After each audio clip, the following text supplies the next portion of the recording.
Hello, everyone. We're back. We're back again. What's going on, everybody? Hopefully, everybody having a good day, or whenever you're watching this, whatever's going on in your life at the moment is good. I'm feeling good. I'm feeling great, but we'll talk about that a little later. What are we drinking today? Today we're drinking Aurora Hopialis. Hopialis? Hopialis. It's an IPA by Carl Strauss Brewing Company. Man, when are they gonna sponsor us for this? Like, we've given so many different. At least, hey, if you guys are watching out there, we'll continue to push the product. Just send us free beer. You don't have to send us a lot. Just sponsor the episode. Yeah, just a 6-pack a week. Just a 6-pack a week, we're good, and then we'll keep pushing your product. So, anyways, what's going on, man? What's in today's agenda? What do we have?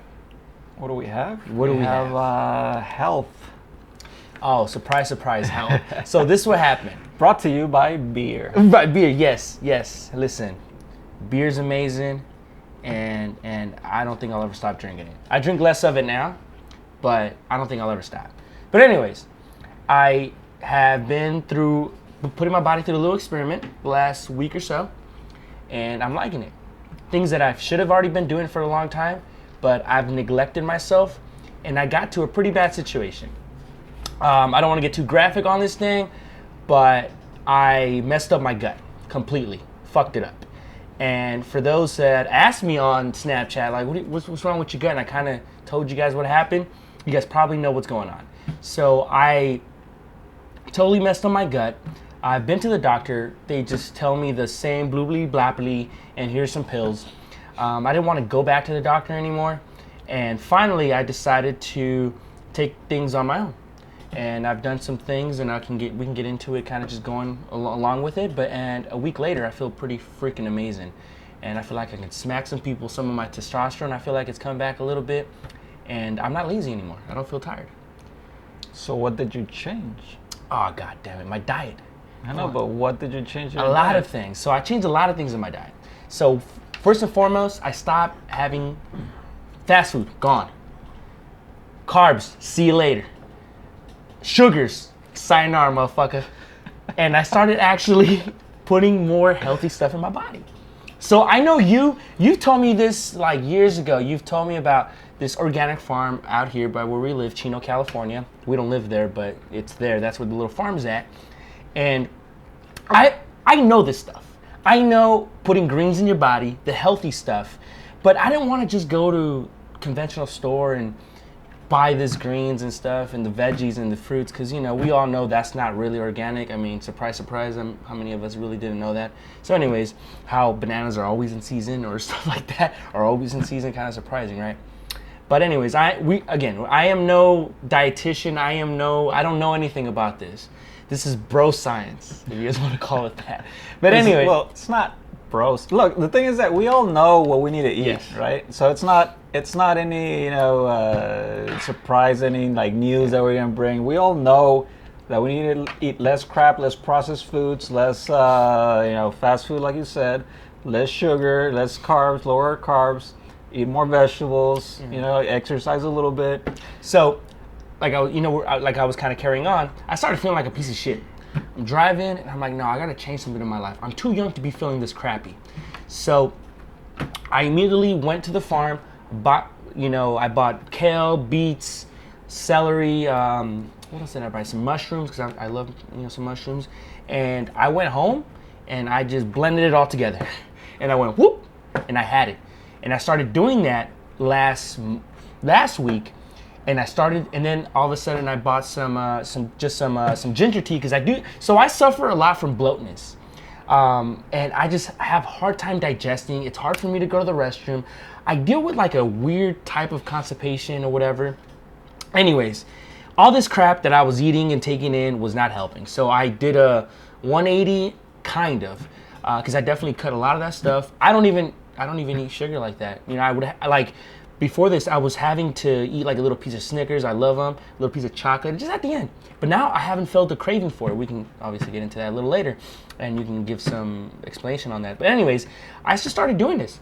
I started eating more of the good stuff, less of the bad stuff. I've maintained my carbs low, and I've given it more of the healthy stuff, the healthy fats, the proteins, and obviously now, with the kale smoothies that I've been doing, I just feel amazing. I feel great. And I started doing yoga. Primarily because of the injury that I had that I told you guys about this earlier this year. I think you suggested it, and then my chiropractor suggested it, and I said, why not? Let's just do it. So I've been doing that almost every day for the last week or so, and I feel fantastic. I'm almost back to 100% within a week.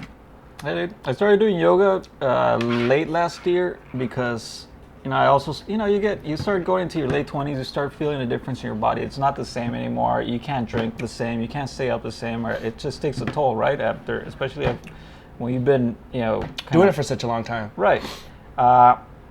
And I started doing yoga because I was feeling a little stiffer, like my muscles, and not the right kind of stiff either. And so I started doing it. I definitely felt the difference since.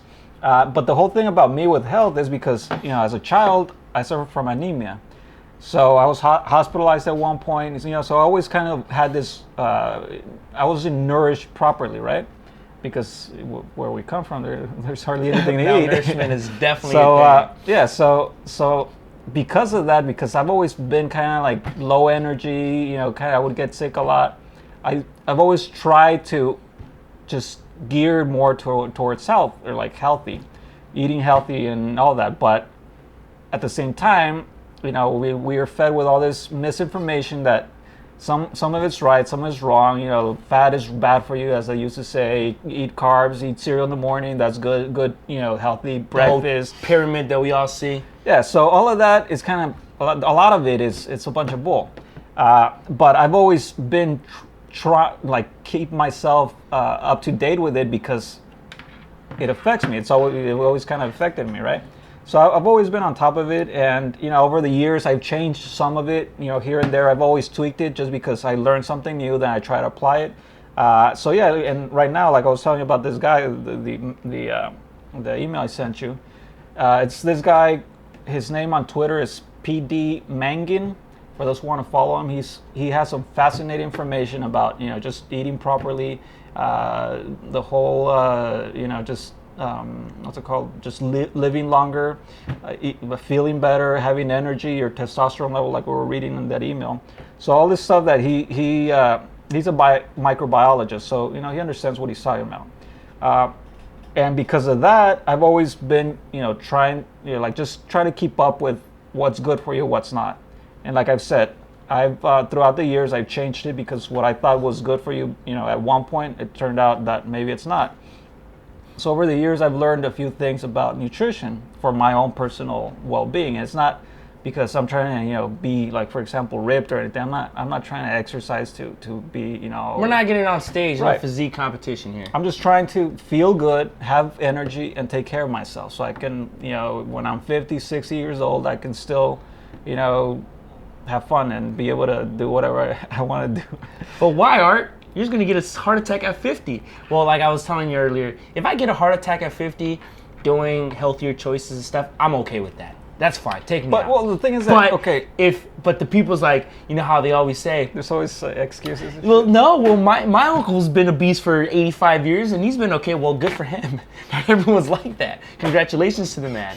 And so, I was telling you earlier, I was like, dude, if I decide to, obviously I want to, it's a priority of mine because, I am getting a little older. I'm approaching my 30s. And it's like, man, definitely my body's feeling different. So we were talking about earlier, if, I continue to take the healthier choices in my life and I still get a heart attack in 50, good, that's fine. But if I happen to get a heart attack or a stroke or something, and I could have totally prevented it from a health thing, I would kick my ass. I should have just died. Because it's like, what's the point of all of that? The thing is that there's other variables that are going to affect whether you have a heart attack or not. It's not just what you eat. Stress levels. Primarily it's what you eat, right? But it's also other things, like you're saying, stress. There's also genetic, like if you're more prone to it genetically. There's a bunch of other stuff, right? So like just eating healthy is one thing. It's not gonna take care of you. It's not gonna make you live forever, obviously. Well, it's gonna make you live a little bit better, though. It's gonna make you feel better for sure. You feel better. You look better. You're gonna feel better. And I have a thing where, just the whole overall healthness of things. But I know you wanted to talk a little bit more about the. Well, the whole you brought up testosterone earlier, right? Yeah. And there's evidence, according to this guy that I mentioned earlier, that testosterone over the decades it's gone down in men. Obviously, it's gone down over the decades. So someone who was 40 years old decades ago has had a higher testosterone than someone who's 40 now. Yeah. Right? And we lose testosterone as we age, right? A lot of it, again, I do believe that a lot of it has to do with our diet. And, some of the research starting to show, or that from what I've been reading, shows that too.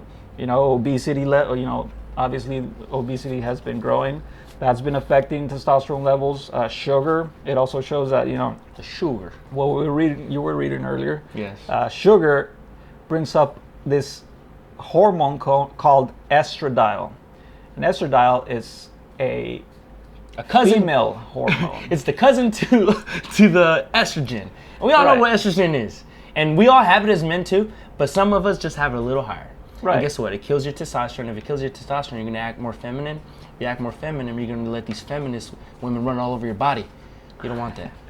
And that's probably or that can be an explanation why there's a bunch of little pussy around. I don't even want to yeah? say I eat those men for lunch because I don't want to. But No, but I mean, yeah. So estradiol is a hormone that does increase the more sugar you take. The fatter you are. The less you take care of, the more processed food you eat. This hormone that's primarily a female hormone goes up in men the more you eat junk, sugar specifically, right? And I don't want higher levels of estradiol. I don't know about you, but I don't want. I ain't no woman. I'm a man. I know, bitch. I know, bitch. Now, but for real though, and I think the article did say that actually the people that have lived well into their 80s that are relatively healthier, don't eat the junk and actually are in shape and are healthy 80-year-olds, their testosterone levels are actually higher. So all this thing that men's testosterone tests slow down, yes, that is true, but you expedite that process by eating all this crap. So for those guys who are like, I'm still gonna eat my junk food, my fast food. Well, okay, if you want to be more feminine, go for it, man. Next thing you know, you can get your dick up. Don't complain. Go eat your McDonald's. See if your McDonald's gonna be a companion forever. Probably. But anyways.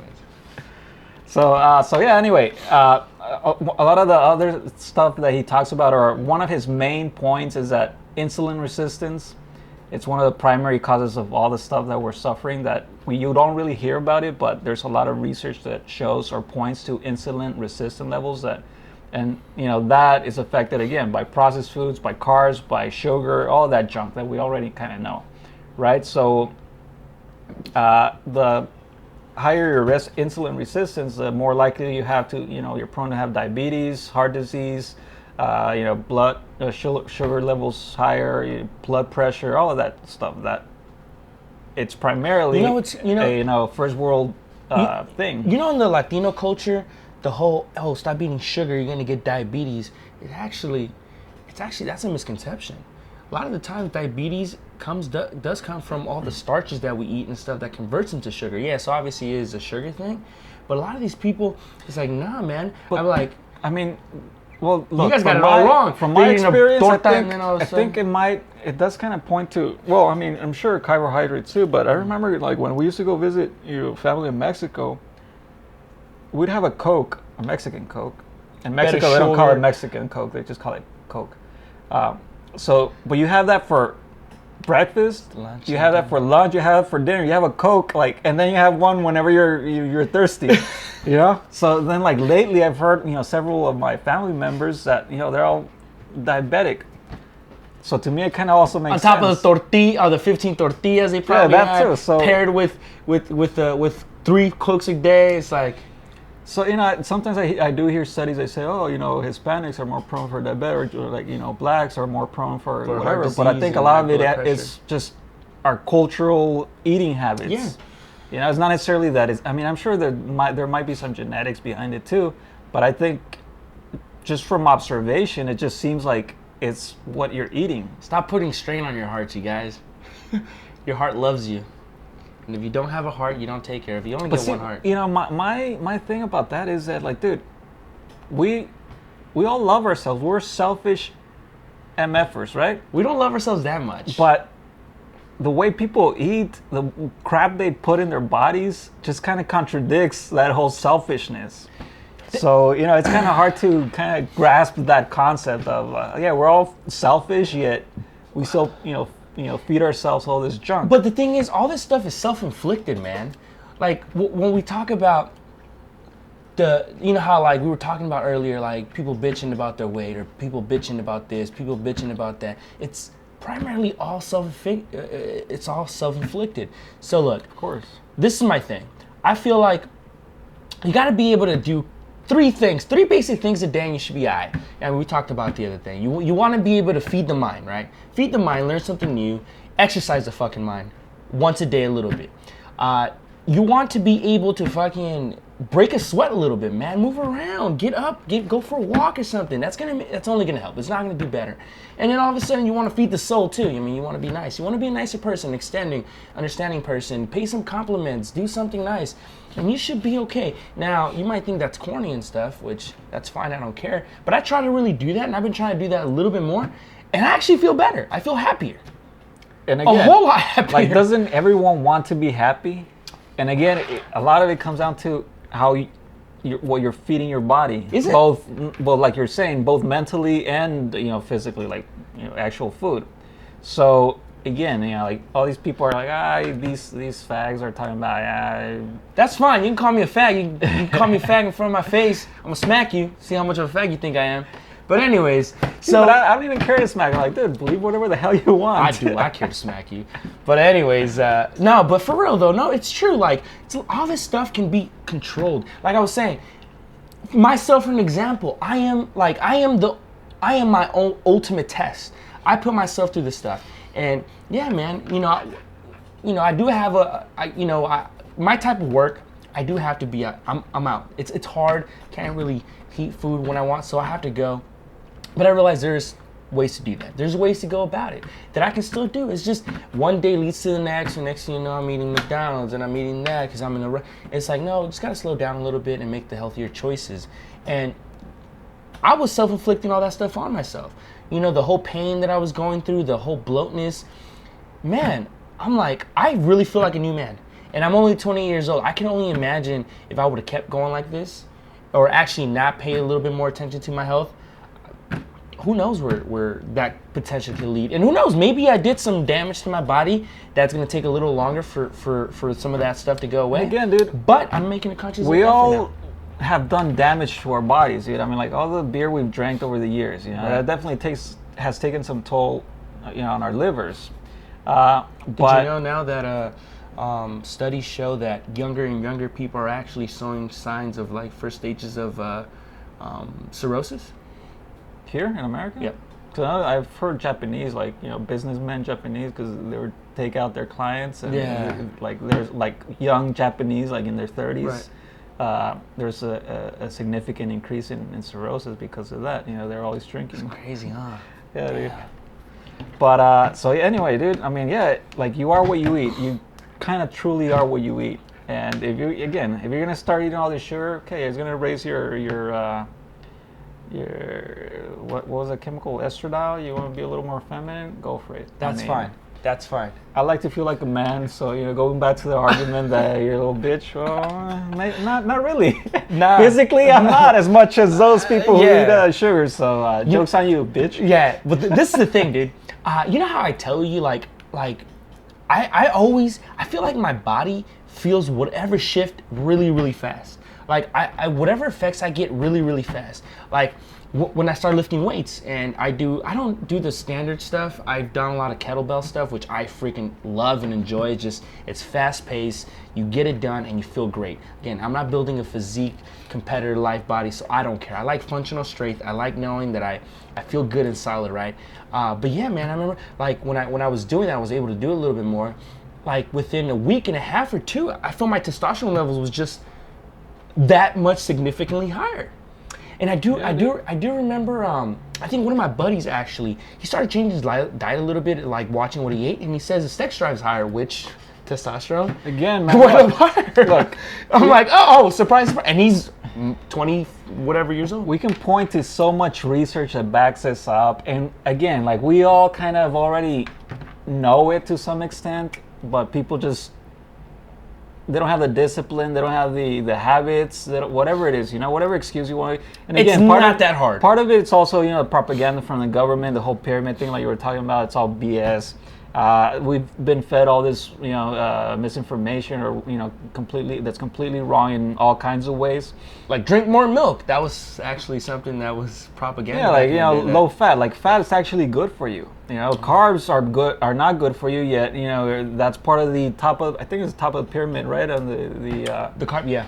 Like that's what most people eat for breakfast, cereal. Actually. So clearly it's completely backwards. And again, we've talked about society just being backwards in all kinds of other ways, and this is another place where it's not completely accurate. And I'm not a nutritionist, I don't claim to be. And again, we are all different. Our bodies are different. So what I do, in terms of health, doesn't mean that everyone else should do it just because we're all different. But at the same time, we should all be striving to make better eating decisions, exercise a little bit. Again, like this guy also talks about just resistance exercise over cardio, for example. A lot of people think that they're trying to lose fat, for example, body fat. They start doing cardio, but the thing is that you don't lose that much muscle. I mean, you don't lose that much fat, but you are losing muscle at the same time, and you don't want to lose muscle because muscle is actually good for you. It's good for your bones. It's good for your cardiovascular system. It's good for many other things. So it's actually better to do some weights than to do cardio. Yeah. And I still do a little bit of cardio, but I also try to add some weights. And again, it's not to look all ripped and buff. It's more just for the health benefits that comes with it. So where's the cereal fall in? The cereal actually falls like in the top. Well, in the middle, it's right here, right? Eggs, dairy, cottage. Well, this is actually kind of for vegetarians. This is vegetarian. What the hell? We don't promote that either. So they're like, going back to the vegetarian and hey, vegans. Be careful. You do not want to pick a fight with these people. They have pet chickens that... I only don't just because they're like in their own little cult that they, it's kind of hard to get through logic in their heads. Man, they are wild. They're fucking wild. Hey, if you're a vegan or this is vegetarian, but if you're a vegan, cool. That's fine. You don't push it on people. You're cool people. But just like within any group, there's always a small percentage of those crazy nutty people that speak louder than the rest. Because being a vegetarian, whatever, that works for you. Not everyone likes meat and stuff. That's fine. If you got certain medical conditions where you can't eat meat or you can't process it, that's okay too. But when you get so nutty about it where you pull up crying because somebody's eating your pet chicken, you gotta calm the fuck down. Somebody, you relax, all right? I'm gonna eat that motherfucking chicken because chicken is good to me. I like chicken. So, and other animals that are healthy and dude, actually, as a matter of fact, on Sunday, I was riding my motorcycle. I stopped someplace. And then some guy had a shirt that said PETA. I'm like, oh, I'm already looking at him like, I'm already giving him the stink. I'm like, and it said, people eating tasty animals. I'm like, yeah. I'm like, all right, we got this. This is it. I love you. And I almost bought him a beer, but I had to leave. But anyways, that's it. Nothing wrong with that. We're just shits and giggles here, guys. Don't take it too personal. But anyway, you're talking also about inflammation. The inflammation you get, and carbs. That's the primary cause of it. Carbs, sugar. That's a cause for many chronic diseases. Is inflammation. Well, this is it. My mom. Oh, sorry. My mom also suffers from like heavy inflammation, and this is what I have noticed that now when I'm eating and I get a little full, I don't like the top part of where my stomach is at. That feels full. Not my gut. Not where my intestines are. once the stomach, once the food digests and everything or goes through it, I feel great. And before, it'd take hours and hours for me to get to that point, and then I was hungry again. So I never felt that unbloatness satisfaction, which now it's amazing, and I love it. Yeah, dude. So. But anyway, I think the only thing I can say in terms of like those who want to, or you know, who go kind of against this, is like, dude, you plan to live another 10 years? Because you know a lot of people just give an excuse like, oh, you know, but it just takes so long. You plan to live another 10 years? Why wouldn't you start now and 10 years like slowly progress into that? You know, because again, everyone wants instant gratification, just like with anything else, right? When it comes to money and everything else, they just want it now. But if you plan to live for a little longer, why wouldn't you just start doing something about it now? We don't all plan on bitching dying, and complaining. You know, and again, it goes to that habit forming, and we talked about this before about habit forming. And the thing is that, you know, again, people want to change everything all at once, but I found, at least in my personal experience, that it doesn't work like that. It's not you can't maintain it when you want to change everything overnight, because the way, you know, we talked about habit forming, and the way it works, you know, because you know what muscle memory is, right? Of course. Muscle memory is not necessarily in the muscles, it's your brain. The way a habit forms is like, for example, you're trying to learn how to knit. Like when you're first learning, you're taking all this brain power to try to like, okay, the needle goes below it, or you know, I don't know how to knit, but you know, you're trying to figure out. So you're like trying to focus, trying to concentrate. The more you practice, the more a pattern forms in your brain. So like the more you're practicing, there's that kind of pattern of neurons that are telling you what to do. You know, and once you actually form that habit, that pattern is very concrete in your brain that you're able to just, again, it's what we all call muscle memory, but that's what it is. So like once you get it, it's hard to get rid of it. But it goes the same way with. And that's why you see the grannies sitting outside their porch. Yeah, and they're old as, you know, like they have Alzheimer's. They still remember that, you know, because that pattern still stays there. Exactly. So anyway, you know, like just again, if you plan to live for a little longer, just kind of keep in mind that whole compound, you know, idea or compound aspect of things. That slowly you build it up into something bigger.